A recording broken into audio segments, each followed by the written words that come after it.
The Things We All Carry is a podcast about first responders and their stories surrounding trauma on the job. The intention of this podcast is to raise awareness and share meaningful conversation around a subject often viewed as taboo or simply ignored. Be aware this content may be graphic and it is real. It may not be suitable for children or adults triggered by this subject matter.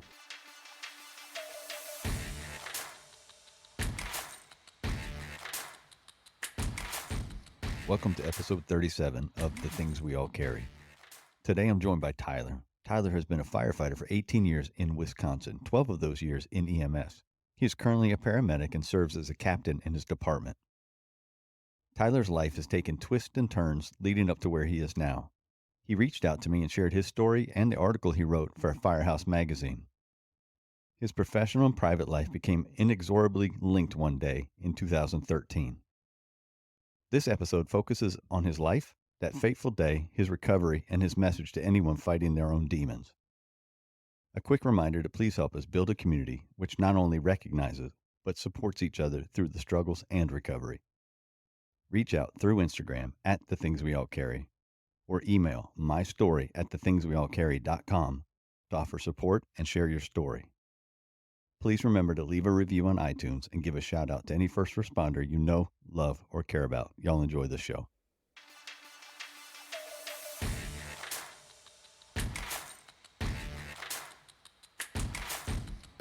Tyler Greenwood, how you doing? Excellent, sir. And yourself? I'm doing well. Thanks for joining me. Very glad to finally make this connect and get on the show. I think we got a great mission and there's a lot we can accomplish. Yeah, you reached out to me and you sent the article at a Firehouse magazine and I read it and I was blown away by it. And then it was a no-brainer to me that we had to get you on the show. So I appreciate you being here. Yeah, sometimes I even read that article and I'm like trying to figure out whose life I'm reading about because there's so much in it that it's hard to fathom that it's actually me.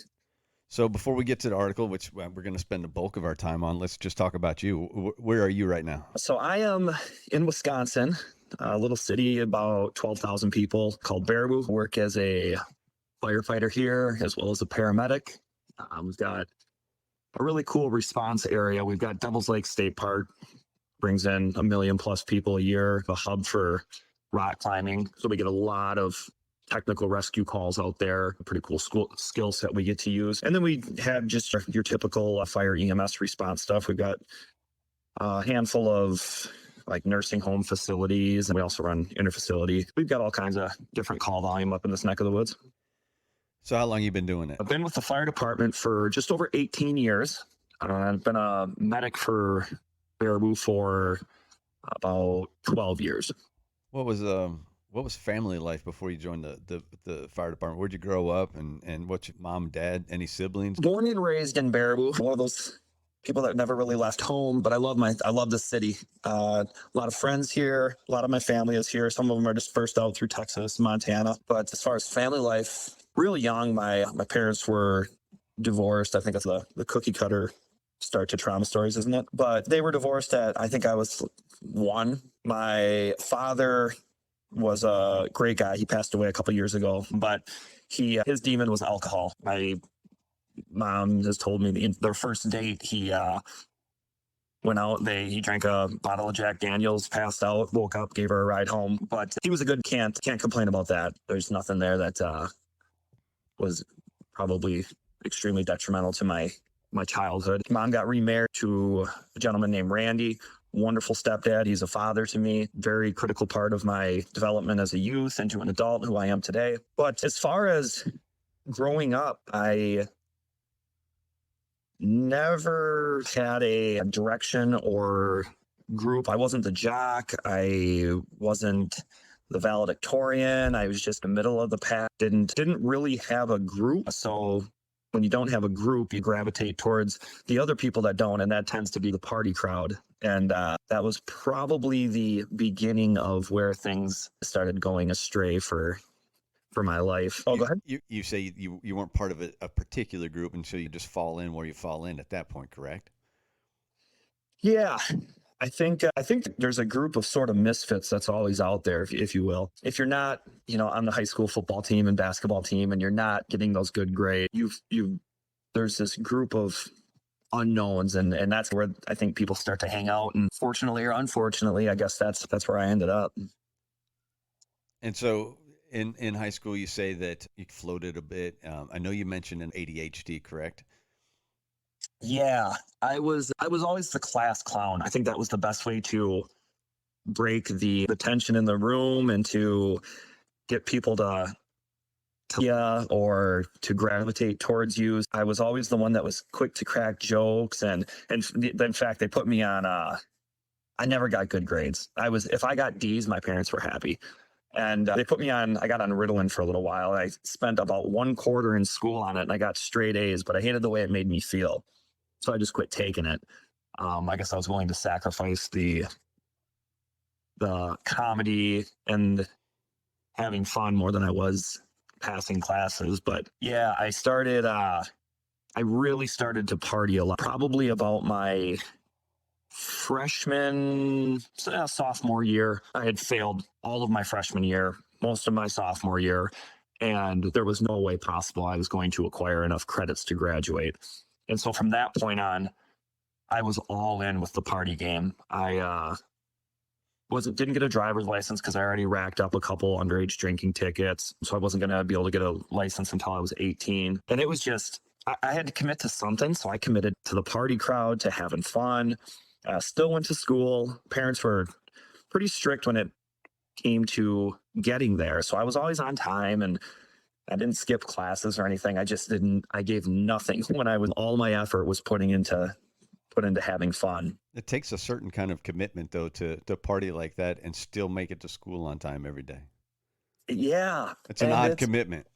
It's wild because I look back at it, and if my kids are listening to this, earmuffs, I used to party before school. We'd get a group of people together and we would party before school, and then we'd meet up at 6 a.m. and then go into school at 8 a.m. And these are all out parties. And I'm like, I look back at it and it's hard to think we were actually doing that, but you're not alone there, because I remember numerous times, partying in the parking lot at school and being prepared in a whole different way to go into school. That was if I was going to school that day, because I was as bad a student as you were and I didn't have the attendance. So I know where you're coming from with some of this. It became very clear that graduation was not on the timeline as the rest of my classmates. And I turned 18 and everybody else in my class graduated, and there was not a chance in the world that my mom was going to allow me to just drop out of school. I had to tuck my tail, go back into school and register for another half semester, which is one of the most embarrassing things I've ever had to do. All of your classmates are gone. I still look at it as I didn't graduate with the class of 2001, my class, and I also really didn't graduate with the class of 2002 because they weren't my classmates I grew up with. So I'm in this middle ground of not really I've never gone to a class reunion because both classes would be extremely awkward for me to go to. And it's I've moved on from it, but it's just one of those things that most people don't have to think about, or a bridge they don't really cross. And it is what it is at this point in my life, but an odd thing. And you're just left behind then. But at 18, I had moved out. So I was going to high school, lived in an apartment with a couple of my buddies who were my age or older. And so that was a big party house. And unfortunately, got myself into a little bit of trouble. I was at a house that was known for it was a pretty big party house. And we had been there the night before, and I fell asleep on the couch. And in the morning, there was a knock on the door that everyone will immediately recognize that law enforcement knock. And there's some authority behind it. They definitely had a mission when the first one was a knock. The second one was a ram, and they came through the door, and I was on the couch right there and had a couple bags of weed on me. And so they hooked me for possession with intent to deliver. And it was dumb because there was no intent to deliver on that. But when I had bought it, the guy he had 2 or 3 small bags, and he gave me those, but because they were divvied up, that's how it was looked at, and understandable. And then it was a handful of months later. I was in a car with my buddy. He had a baseball scholarship, and we got pulled over, and he had some weed on him. And of course, being the good friend, I thought, well, I don't have anything going on in my life. So give it to me. So I held on to it, pulled us out of the car, searched us, got popped with that. So now I have a second offense. My first hasn't even been completely run through the court system yet. I was definitely on a good path at that point to screw up the rest of my life. And so finally, when all the court stuff had gone through, fortunately, they dropped the intent to deliver because I believe that would have been a felony. So I just got the possession, and then I got the possession second. And coming from that was, I think it was 30 days of jail time, which they agreed to let me do Huber privileges, which I don't know if you have Huber privileges with down by you, but basically work release program. Okay. And So just do you actually do jail time or no? yeah. So Okay. I had gotten hired at our local big box store, and it was a good way to, you have to have a job to be able to obviously get out for that. So it was a good way for me. It was close to the jail. And so I would go there and work 8 to 4. And after 4 o'clock, I would go back and spend the night at jail and then, repeat the next day. So your bed was in a jail cell for the 30 days. Correct. Okay. Yeah. But just prior to going into jail, I met a girl, Jessica, and we immediately clicked. Actually, a buddy of mine was dating her and he was trying to get away from her. So he said, "Hey, I want you to meet this girl. I'm trying to hang out with this other girl. You keep her busy." And I met her and it was immediate. And she had come from a pretty low income family. She had a young son who was maybe a year old. She lived in a little trailer park with her mom and her brother. Really didn't have much. She didn't graduate high school. She didn't have a driver's license, but none of that mattered. She was an amazing person. We immediately hit it off. And so while I was in jail and I was on this work program, she would come in and visit me, and we knew as soon as I got done with my 30 days that the rest of the world was ours. We had a great connection, and we were excited to see where that was going to go. Also, while I was in this work program, there was a former classmate of mine that worked at the same store, and he was on the local fire department. And I'd always talked with him about it because as I was growing up, I had a neighbor that was on the fire department, and this guy became my hero. I'd watch him every time the fire whistle would go off. I'd watch Tom fly down the alley, go into the fire station. It was only a couple blocks away from our house. And we do the open house down at the fire station, and I'd go down there, and fireman Tom, neighbor Tom would always bring me up in the ladder truck and walk me around the station and treated me as if I was his son. And it was something that I always desired to do, but because of my criminal history, it wasn't on my radar as something that was even possible. The more I got talking to Chris, the more he told me it's not. I also thought he had to go get a bachelor's degree or something to become a firefighter. And he started explaining to me that the process is not that difficult and it's paid for by the state of Wisconsin. And I thought, well, this might be a reality. I might be able to make something work here, but I still obviously have this huge hurdle to cross as far as my criminal history. I went and filled out the application, and I did the physical test. I finished first in the physical test of a group of maybe 8 to 10 people. And a couple weeks later, I got the letter telling me that what I expected is that because of my criminal history, I was not a candidate at this. And from that point, I knew that I had to get on that department. I had met Jess. We had an apartment, but a family was going to be in our future here. And this was just the one thing that was missing that I really felt was going to save me and really define me, who I am for the rest of my life. Every month I would call the fire chief and check in with Chief Steve, tell him how I was doing, what I was doing, steps that I was making to make my life better. And the next year they had tryouts again, did the physical test, finished first. And when it came time for the officer group of the department to meet and discuss candidates, that same neighbor stood up and said, and he was an assistant chief, he stood up and he said, "We got to give this guy a chance. I know that if you look at his record, it seems like he's a huge risk, but we've all made mistakes in our past. Give the guy a chance. If he messes it up, then it's on him." We have a 1 year probationary period. If we made a mistake and he lets us down or screws up, that's on him. We at least did our part and gave him a chance.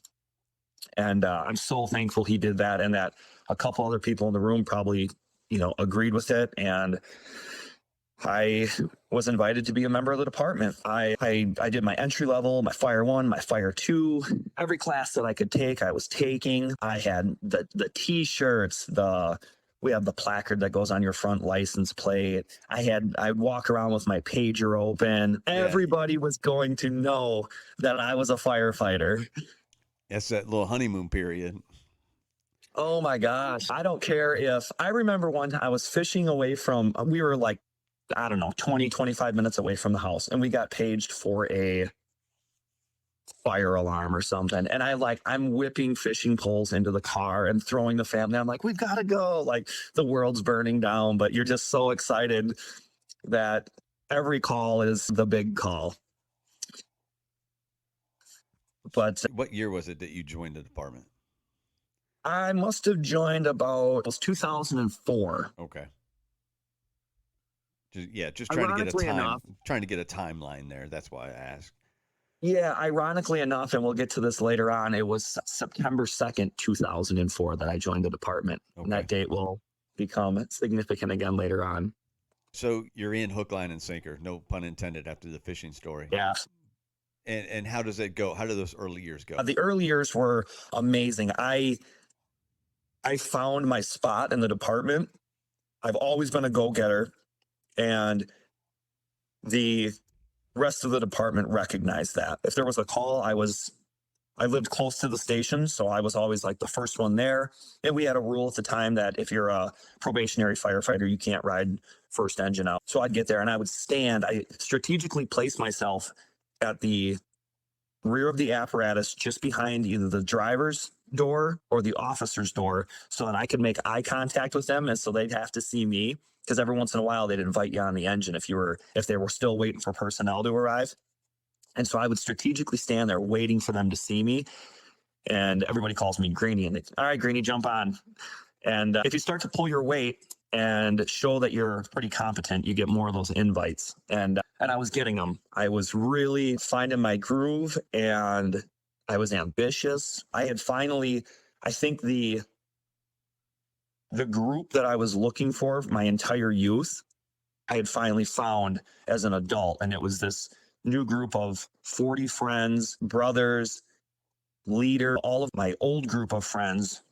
Every time I'd run into them, tell us a fire story, or what are you doing now? And even people that wouldn't really talk to me in high school because I was, probably viewed as less than, now looked at me in the community and were coming up to me and we're super proud of you. And you're responding to calls where maybe they had a minor traffic crash or a fire alarm at their house. And all of a sudden you're showing up in turnout gear, and you've elevated yourself to this person that is viewed differently, almost as, I hate to say the word hero, but that's how people view the fire and EMS law enforcement world and stuff. Especially, I think, fire, you're viewed as this special type of individual. And that felt really good. It felt pretty good about myself.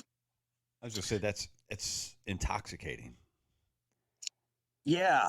I think that you don't know what you don't know. And I knew I always wasn't extremely proud of myself, and I finally was. I had crossed into a whole new era of my life, and I was, for once, extremely proud of myself. Yeah, again, that's another kind of intoxicating experience when you haven't been able to be proud of yourself, and then you can sit back and take stock and say that you're proud of yourself. That's immense.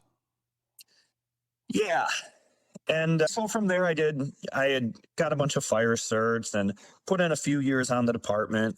And one day we were called for a motor vehicle crash. It was a head-on.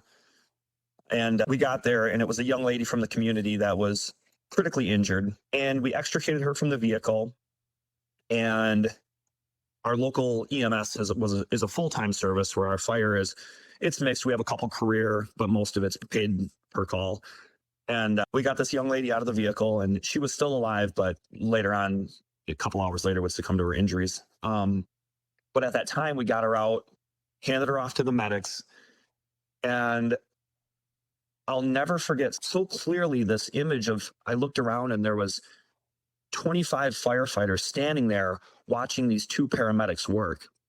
And I Mm. felt so helpless. All I wanted to do was help, and I had no training other than holding an IV bag. I had no training on what to do. And I did not want to feel like that again. I went back to the station. I started looking at EMT classes. And I wasn't even sure that I would get an EMT license because, again, the criminal history of in the state of Wisconsin, marijuana is looked at as a Schedule One, and I thought, I'm sure I'm not going to be able to get a medical license through the state, but at least I'll have the training. So I signed up for the EMT class, and at this time, when I signed up for that, Baraboo had agreed that if I get my EMT license and if I do the training and I can get the license, they would hire me on full time with the caveat that I go to paramedic school, which was everything to me. To become a paramedic was a dream come true. I went and did the EMT class and got done with that, submitted my application, and to my surprise, it came back and said, here's your life. I had to explain my criminal history. And at that point, it was 6-7 years prior, and I had no other police contacts or anything. I'd been doing a good job. Fortunately, they also, there's a lot of times in life where I think people take a chance on you, and you need to have that, whether it's this criminal history stuff or a promotion or whatever it may be. You have to have those little breaks where people take a chance. And fortunately, I had a few of those along the way and got my EMT license and was hired full time by Baraboo EMS and started paramedic school in the fall of 2012. And around this time, so we now had 2 children, Julia and Jacob, and then my stepson, Dylan. We had bought a house. Things were going very well in my life. Yeah, you explained it in the article as the American dream, correct? It was.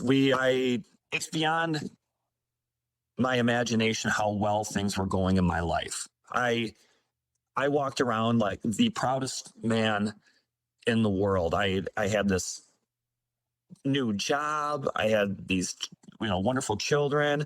I had a wife. Things were going better than I ever could have expected them to go.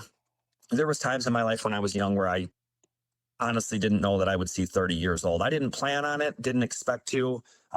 The trajectory of where things were going, it was not something that was on my radar. I got caught with weed. There's a lot of other things I didn't get caught with. And my outlook was not real well. It was either going to probably, in my eyes, it was going to be death or prison. So to go from that to where I was, I couldn't be happier. So around this time, Jessica had been working at a local bar and grill. And it was that spot in town where all of the attorneys go. It wasn't your typical bar. It was a very high clientele that would come in there. So she got to know a ton of people in the community. Of course, everybody from the fire department and their spouses knew her. She had the same sort of attitude in life that I had, where if you walked into a room, people gravitate towards you. And she was extremely attractive, wonderful girl. And she was hitting her stride. She had just gotten promoted to the manager and was putting in a ton of hours. And as I felt my life grow and I'm achieving all of these dreams, I think she was feeling the exact same way. She finally had something that she could sink her teeth into and be really proud of. And I understand that feeling. But unfortunately, she was also along the way developing a bit of a alcohol problem. And it went from a bit of a problem to a very, very extreme problem. I'm not sure if there was something she was running from or trying to dull, but it was bottles of vodka every day, where it was very clearly becoming an issue. At one point, I even went to her coworkers and I was like, you guys, this is concerning. And everybody was seeing it, but nobody really wants to end the party, especially when the party's fun. She was a manager, so her coworkers really I don't think they thought that they had any ground to stand on to say anything. And when I did that, she caught wind of it, and I think she thought that I was trying to put an end to her growth. And she had done the same thing she said, "You're getting so wrapped up in this fire and EMS stuff, it's consumed you. It almost looks like you're viewing them as your first family and we're your second." And she probably wasn't wrong. I was all in. I was achieving a lifetime goal, and nothing was going to slow that down, including her. And basically there was an unsaid ultimatum where I was like, "This is what I'm doing." And she was like, "This is what I'm doing." And I think from that moment, the line was drawn, and neither of us were going to give into either's, you know, demands, I guess, if you will. Where do you guys go from there if you're not giving in to demand? So from there, it was unfortunately the beginning of the end. We went through a few different phases of separation. She moved out. I started seeing somebody. She started seeing someone. I filed for divorce. We broke that off and got back together. She pretty much quit drinking. A month or two go by. The drink starts slowly again. And then we're right back to where everything was. There was a ton of insecurities from me with the guy that she was seeing. I couldn't let that go, especially when you've been drinking and stuff. It always is going to come up. And we had even scheduled a marriage counseling appointment at one time. And we went in and did it. And a real quiet car ride is the car ride when you leave marriage counseling.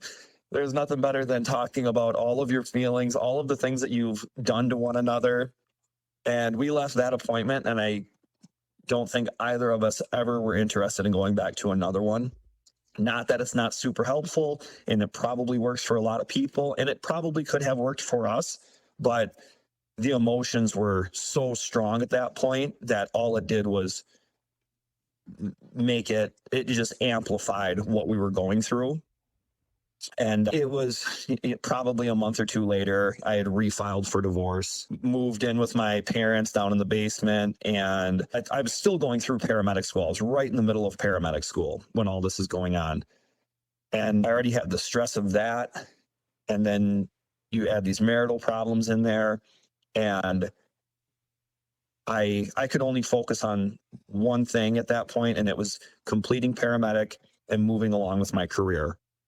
I felt that's what was best for me, for the children. I carried great insurance. I was, like I said, achieving this dream, and that was the direction I was going. And if she couldn't keep up with that or get on board with it, I was going to leave her behind. And that was wrong. I don't know if I could have tried hard. I felt at the time that I had given what I had, and it wasn't being reciprocated, or it wasn't being understood. And I think as much as it hurt for both of us, we both began to just hate one another, and just both went in our separate directions. She started seeing a guy from down by Chicago. I was dating a girl, and we basically left it at that. Hated each other. I filed a restraining order because she would send me all these harassing text messages, and rightfully so. She was pretty pissed at me, and it was the same thing. I knew come 6 p.m. when the booze had started flowing, I was in for it. And that's pretty much how it went every night. And check in on the timeline. What year was this? So this is 2012. Okay. Right now, we're probably at about June of 2012. All right. I fortunately kept life together enough that I was able to finish paramedic school. I did the 1-year program. So in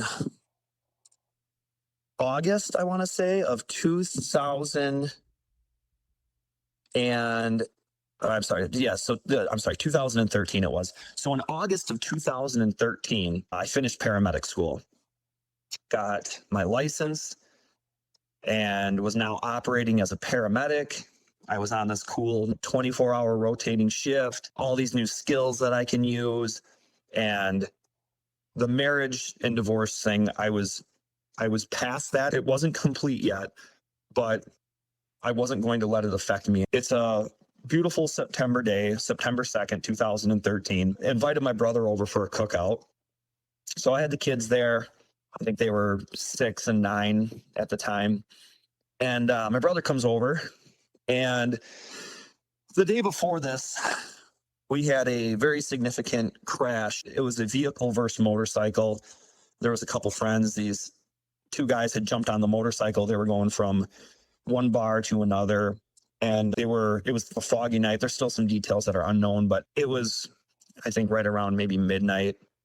And another group of friends jumped in a Jeep behind them, and they went down this country road. The motorcycle was stopped at a stop sign.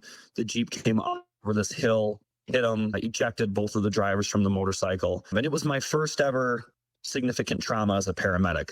I got my first field RSI, RSA, rapid sequence intubate. We had 2 helicopters. And so the next day, I was flying pretty high. Unfortunately, one of the patients who I knew, my patient, had passed away. The other one was still alive, critical, extremely critical, but he was down at UW Hospital in Madison. But I felt I had done my job. I had a successful intubation, had, called for flow, did my part to keep him alive.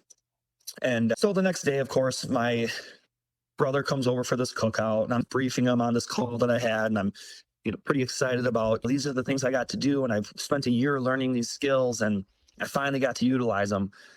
And we were just getting ready. I had a beer in my hand, getting ready to open it, and my pager went off. And they paged us out to the verbiage. I can still remember the verbiage. They say you needed at Highway 33 and Man Mountain Road for a single vehicle accident, rollover, female pinned underneath the vehicle. Said to my shit, my brother already knew the drill. He knew I was going to go to it. You could just tell from the page it was going to be a significant call.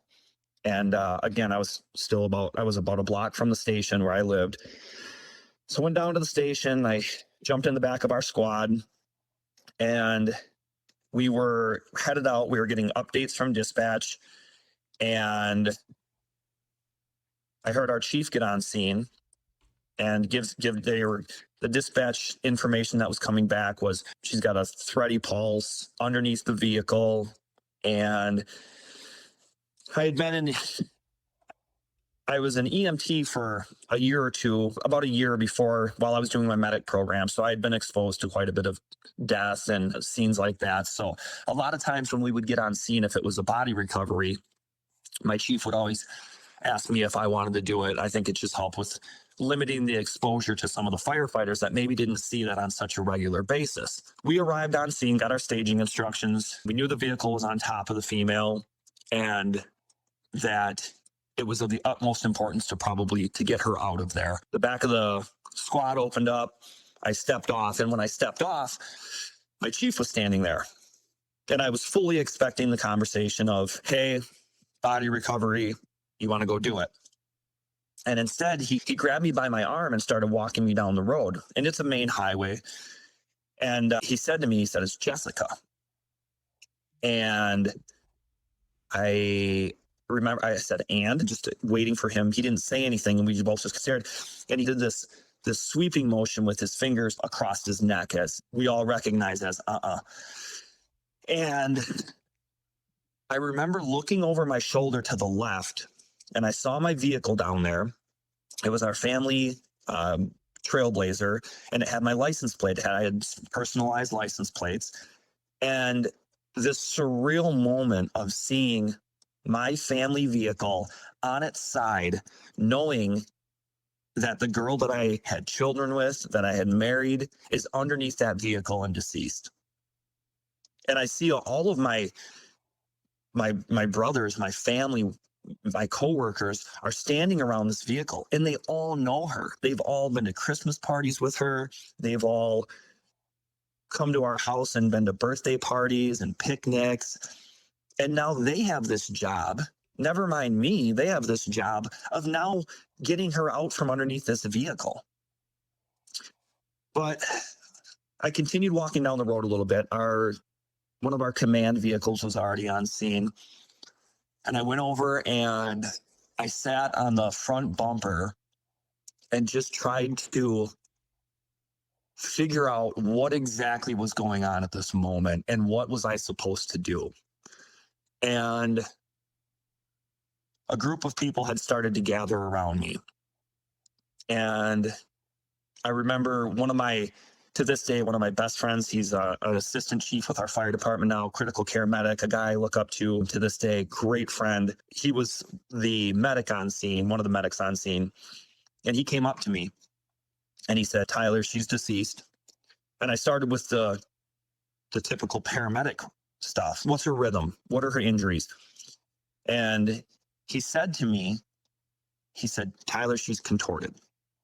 And I knew from that moment, I don't know if he would have used any other word if it would have hit me the way that word did, but I knew he's a great paramedic. He knows what he's doing. And based on her injuries, he knows that she's deceased. And I said, okay. At that time, I accepted it as much as you can. And another coworker, he was on the fire department, but he was also a medic. And that day he was acting as a firefighter. He was standing there talking to me, and I immediately, the first thing that came to my mind is I have to go tell the kids. And I said out loud, I said, how am I going to tell the kids? And in medic and in fire training and all this stuff, they always tell you have to use the words dead, deceased, you can't say passed on, because people may not interpret things the way that they need to. You need to be very blunt, and you need to use the words that they'll recognize that this person has died. We're not working them. It's not anything like that. And he said, you just have to make sure you tell. I said, that's not what I mean. I have to go home and tell my children that their mother is dead. I'm not worried about the verbiage right now. I'm worried about the task. I needed to get out of there. I couldn't be sitting alongside of that road anymore. I got in the passenger seat of that command vehicle, and a coworker drove me back to the station. And there was radio traffic, of course, from the scene, and they're talking about different things. And I couldn't bear to hear them call the coroner. I don't know why, because I already knew she had died, but I did not want to hear that radio traffic because it somehow solidified what was actually happening at that moment. So I turned the radio off. It sounded like it was so loud to me driving down the road. So I just turned it off. And we got back to the fire station, and I took all my gear off, and of course, the sheriff's department wants to talk to you. When's the last time you talked to her? What's going on? Blah, blah, blah. So we went upstairs in the firehouse, and I met with the chief deputy of the sheriff's department, who also used to be a firefighter. I knew him very well. And my chief was up there, and we just had a brief interview of basically that day's events leading up to the last time I had talked to her, and if I knew she was drinking or anything like that. It lasted maybe 3 minutes. And when I came down to leave, because now I had to go do death notifications with the family. And when I came down to leave, most everybody had returned from the scene, and they were standing down in the bay. And I walked down, and when I opened that door and they were all standing there, I'll never forget. It was a deafening silence. They all just looked at me. And I couldn't say anything to him. I couldn't thank him at that time. Nothing could come out of my mouth that was going to explain the severity and the intensity of this moment. And I just put my head down and walked out. And Jessica's mom lived 2 or 3 blocks from the station. It was actually right down the street from where my house was, 1 block away.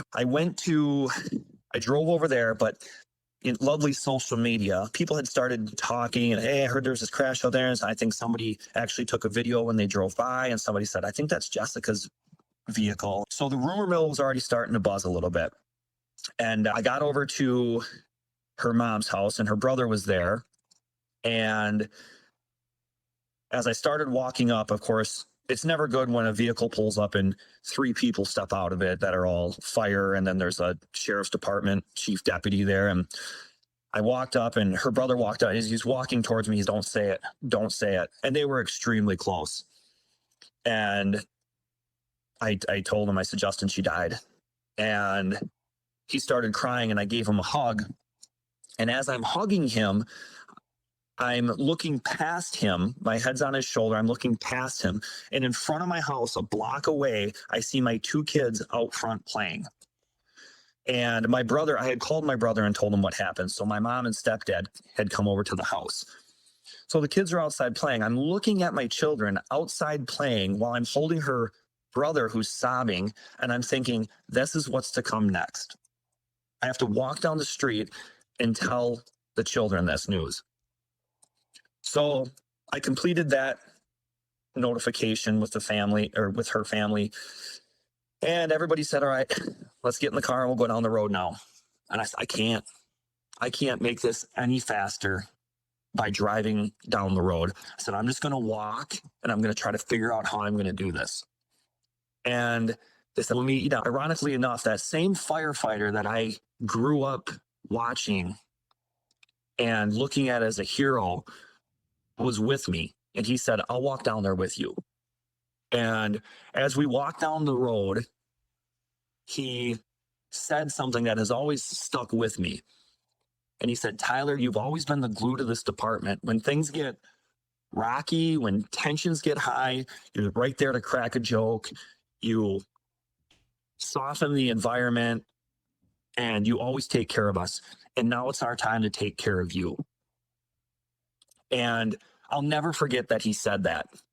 And we got down to the house, and I don't remember if I sent the kids upstairs or if my mom did, but I walked in and my mom and stepdad were there, my brother, and I just briefed them real quick on what had happened. And as I'm doing this, I can hear the kids upstairs, as kids do. They're running around and jumping and they're making noise, and they have no idea what's to come here. And we finally got to the point where I was like, I have to go up and do this. I went upstairs and I said, hey, kid, I need to talk to you. And sat him down on the bed. And I said to him, do you know where Dad was at? And they said, yeah, you're on a fire call. And they were used to that. Dad always ran out of the house and went to fire calls. And I said, do you know what it was?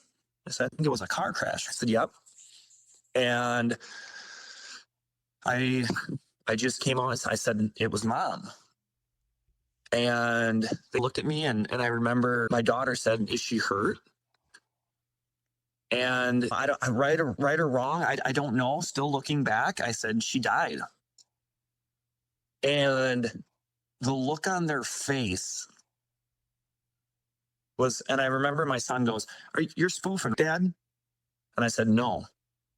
And if you can reflect back on any death notification you've done or any scene you've been on where you're working a code and it gets to the point where you're not doing anything, and even if you haven't done the death notification, you cover the body with a blanket or something, those screams that you get from the family or friends, or now imagine those screams being your children. They were just piercing. And we sat and we cried together, and we tried to, I think at that moment, just figure out where was life going to go now. This, no matter what Jessica had done to me, she was an amazing mom, and she was still their hero, just as I was their hero. Mom, they knew that Mom had a problem, but she never did them wrong. She always took care of them. They had a great relationship, and now that had completely changed. Mom was no longer here. We now started to have to look towards the planning phase of a funeral, and we did that. We got the funeral done. We now had to go empty out Jessica's house, the condo where she was living, and we started life as a family of three. Dylan's biological father took him, and they moved over towards Madison, which is maybe 45 miles away or so. And he was starting his freshman year in high school, and he would be starting it in a different community. The kids now lost a brother as well as their mom. And I've always enjoyed kicking back and having a few beers or some bourbons. But definitely my coping mechanism for Jessica's death became alcohol. I didn't like to be alone. I would have panic attacks when I was alone. If you think death hurts, try having a death where you have regret behind it. There was so many things that I wanted to tell her, that I wanted to say I'm sorry for, and I didn't have the chance to do that now. I don't know where, I don't think our relationship ever would have reconciled and we would have been together. I'm confident saying that it wouldn't have, but that doesn't mean that we wouldn't have been able to make things right between us or support one another in the future in whatever life may have brought. But I was never going to get that opportunity.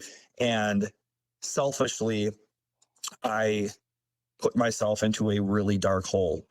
And I would put the kids to bed and I'd have people come over and I'd party all night. And it just became a comfort thing. I didn't want to go lay in that bed alone. I didn't want to be alone. And I needed people around. And there was more than enough people that were willing to come hang out with me. And I look at it as I started to heal a little bit. And when I started to heal, I didn't want to heal. I didn't want to feel better. I think there's a famous saying, it's okay to not be okay. And I look at that and I say, but now I look back and it's okay to be okay. I started to heal and that wound was starting to scab a little bit. And when I would drink or fall into these holes of sorrow, I didn't want to start feeling better, because as soon as I started feeling better, that means that I was moving on from her death. I was letting her die. I was letting her memory fade. People were going to forget about her, and I needed to keep her alive. I needed to keep that pain alive. I needed to keep her memory and who she was alive. That was my mission, because if I didn't do it, who was going to? And that is a really bad place to be in, because you can't keep someone alive that's not here. And it was cyclical. I didn't know how to get out of it. And there was nobody out there that was going to tell me that I needed to man up and move on and start healing. And I don't blame them, because I was the heartbroken guy that everybody felt terrible for. And at some point, I probably needed someone to tell me, hey, snap out of it. You got to get out of the zone that you're in. It's time for tier 2 of this healing process. And it took probably 5 or 6 years, honestly, to get to the point where I was comfortable with moving on and closing that sorrow and death chapter of my life. And there's a real epiphany moment when you realize that it is okay. And this whole time, I'm still going on with my paramedic and fire career, and I'm adding more trauma from different calls to this. And it was that's a lot of stuff to tuck in. Your show is built around all of these people's stories of traumas and different calls, and I certainly wasn't able to avoid those. I still had all of those calls and all these traumatic events going on with my job, but I had this lingering cloud behind me that I hadn't dealt with yet. And when I was young, I had done some counseling stuff. And for lack of a better word, it was pretty cheesy, coloring pictures and talking about my feelings and stuff. And it was something I was not into. And I had a bad taste in my mouth. And so I never really followed up with any counseling in this. And I was going to deal with it on my own. And I don't think that I ever did that. To this day, there's probably certainly some lingering effects from her death and that day that affect me pretty deeply. I'm fortunate we're about 10 years out from the event, and nobody ever wants to hear that time heals things, but it does. That some of that pain wears away and you start to be able to reflect internally. And one of the best things that I was ever able to do, I always thought that I'd like to tell my story, and I could never figure out how to go about that. And one day I sat down. My buddy he writes health articles for Firehouse magazine. And he said, "Hey, you should think about writing your story down, and maybe I can get Firehouse to put it in there." And I tried to figure out how to tell that story for a couple weeks, and I sat down one night and just word vomited into my laptop. And I wrote this entire story in 20 minutes, this pretty complete rough draft. And I don't know where it came from and how it just poured out of me when I had struggled for so many years to try to figure it out. But when I got it on paper, it was like, that's the process. That's how you start dealing with this. And I think if you can help others, you can help yourself along the way. And we've had some deaths in the community where it's been people my age that have lost a spouse, either from a traumatic event or something like that. And I immediately reach out to them and I say, "Hey, if you ever want to talk, let me know." I don't have any formal training in this, if you will. I've taken a few classes here and there, but I'm a set of ears and I understand where you're coming from. And I think with that comes a tremendous amount of comfort and selfishly healing as they're going through this process. So you mentioned, excuse me, that it's okay to be okay, not the typical it's okay to not be okay, and you're giving yourself space to admit to healing. What are the other things you identified as learning from your recovery? Yeah, I think the most important thing, and I try to tell people this as much as I can, is let your job be your job. That's what we do to pay the bills. It's how we build a retirement. We get our health insurance. All that stuff is great, but try to leave that there. Your family's the most important thing. If budget cuts came down tomorrow, I might not have a job, but I'll still have my family. And it's great to be very proud of what we do, and we should be extremely proud of the things that we do.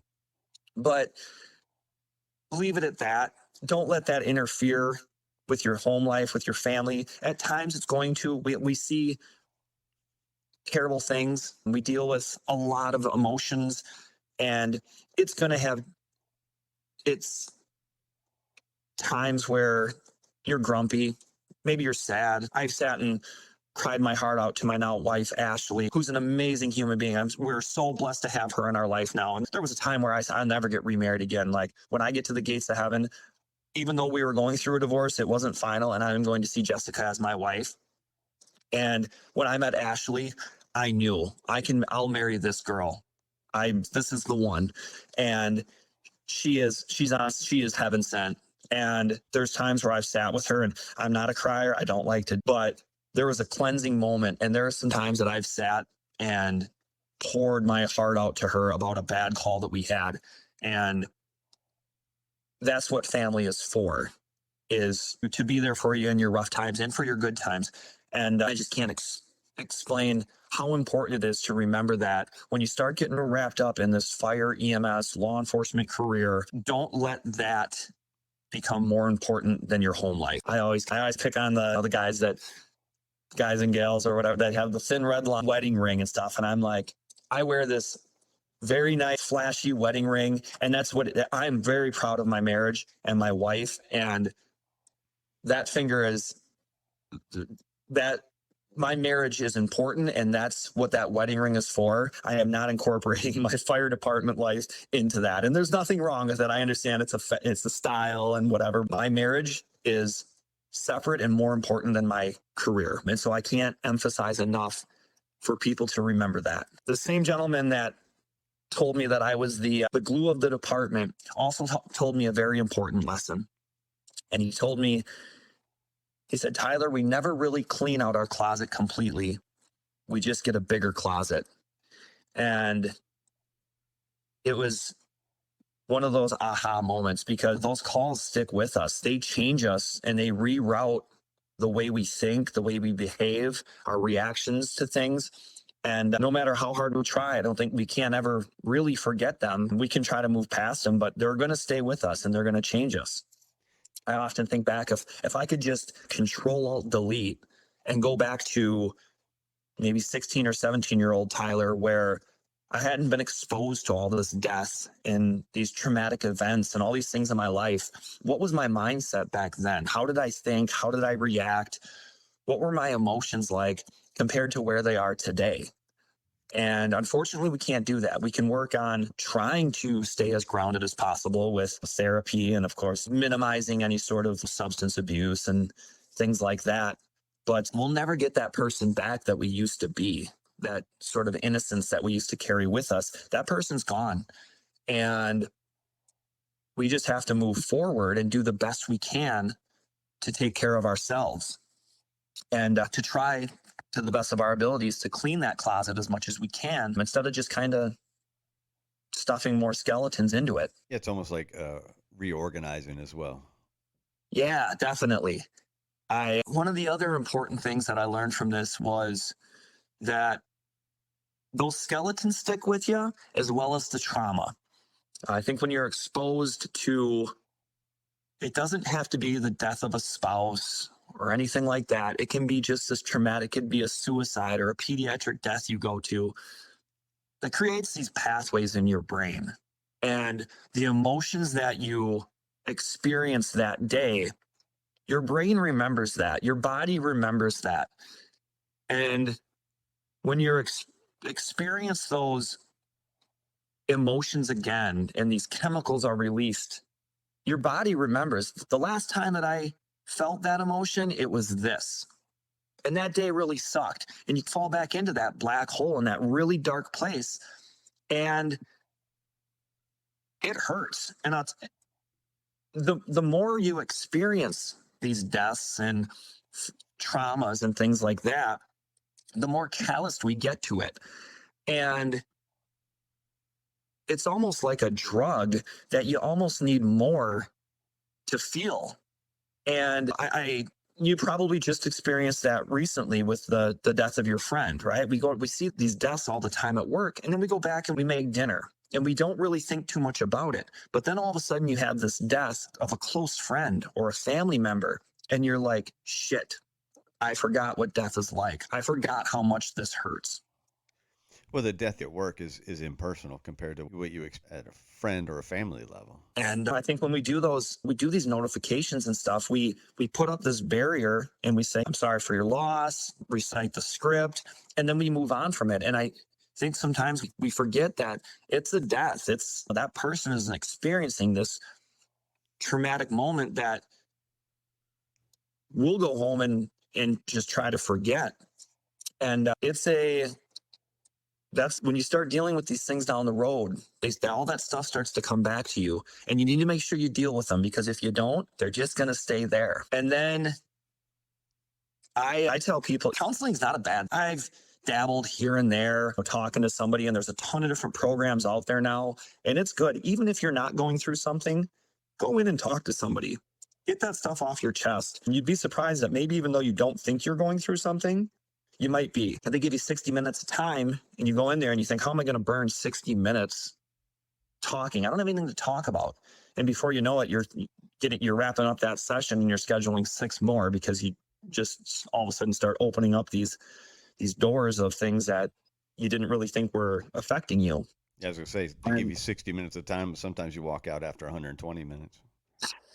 Yeah, absolutely. And always try to find a healthy hobby. Try to find a group of people maybe that isn't involved in fire and EMS, or if you're in law enforcement. I think we get wrapped up into this circle, and what seems normal to us might not actually be that normal. Yeah, just And tell a joke at a party, and you'll find out that it's not normal. it's just, yeah, wait till you get those weird looks. Yeah. Absolutely. I found triathlon Speaking and of not normal, by the way. yeah, I'm an all-in guy. There's that ADHD coming back to haunt you. I watched the Ironman World Championship on TV one day, and I was like, that seems cool. And then just went in and signed up and went and bought a bike, and it gave me time. That was probably my therapy when I was out on that bike and I was riding for 6-7 hours. There was nobody there to talk to, and I just got to sort of reflect on life and work through either calls that I was on or the Jessica stuff. And it was just, there was no pager, there was no cell phone. It was just me and open road. And it I have to believe that it had a positive effect on my healing and where I am today. And I'm really happy that I found that because, again, I don't know exactly where I'd be and how things would have developed for me. So speaking of where you are, what's today? Today's great. What's your normal everyday? September 24th, about a month ago today, I was married to the absolute love of my life, Ashley. The kids are growing up, successful. Julia's 18 now, and she works a full-time job at one of the local nursing homes. Jacob's a sophomore in high school, just getting his driver's license. I'm still a full-time medic at Caribou EMS and now a captain with our fire department, which is a wild turn of events when you go from just begging to get onto the department and now you're one of the leaders within it. And I embrace that role. I'm extremely proud of our department. We have a chief that runs a paid per call department as a career department. His standards are extremely high, and I wouldn't want it any other way. When people call mutual aid and we show up, they know exactly what they're getting. We train weekly, and yeah, I'm blessed beyond my wildest dreams. I don't know what I did to deserve to be where I'm at today, but I'm thankful every day that I'm here. So let's go ahead and wrap this up with the two questions that we talked about when I had the phone conversation with you.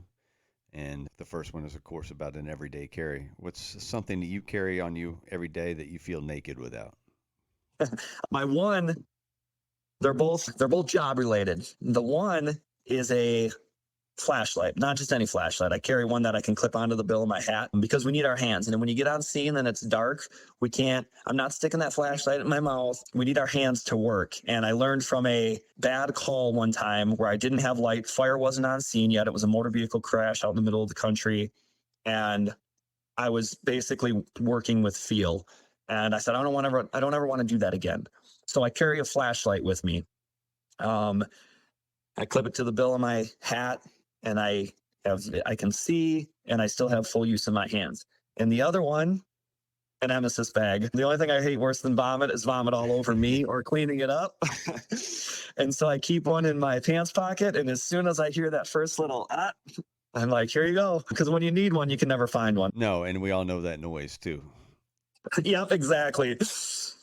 All right, so what about a book? What's a book you want to suggest to the audience? I've got two of those as well. The one, it's titled a little bit towards law enforcement, but it's really, I would say, first responder. And it's Emotional Survival for Law Enforcement by Dr. Gil Martin. Okay. Law enforcement might be cut from a little bit of a different cloth, but I think all that cloth comes from the same store. And it gives some really good insight on not letting being a first responder control your life, and don't get caught in that wheelhouse of negativity and things like that. It's not a very long book, but it's a great read.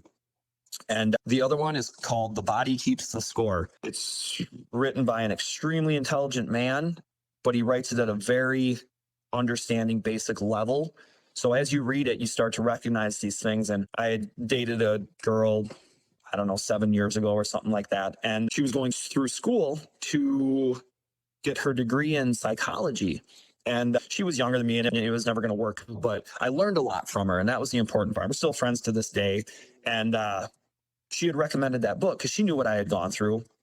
And when I read it, I was reading these things that I had gone through that nobody had told me and that I didn't realize were normal parts of trauma and healing and all these other different aspects of my life that I had gone through. And I highly recommend it. Anybody that I talk to about different traumas and stuff, that's one of the first things. Get this book, read it, and you'll understand a little bit that what you're going through is normal. I think that's the most important thing. What you're going through is normal.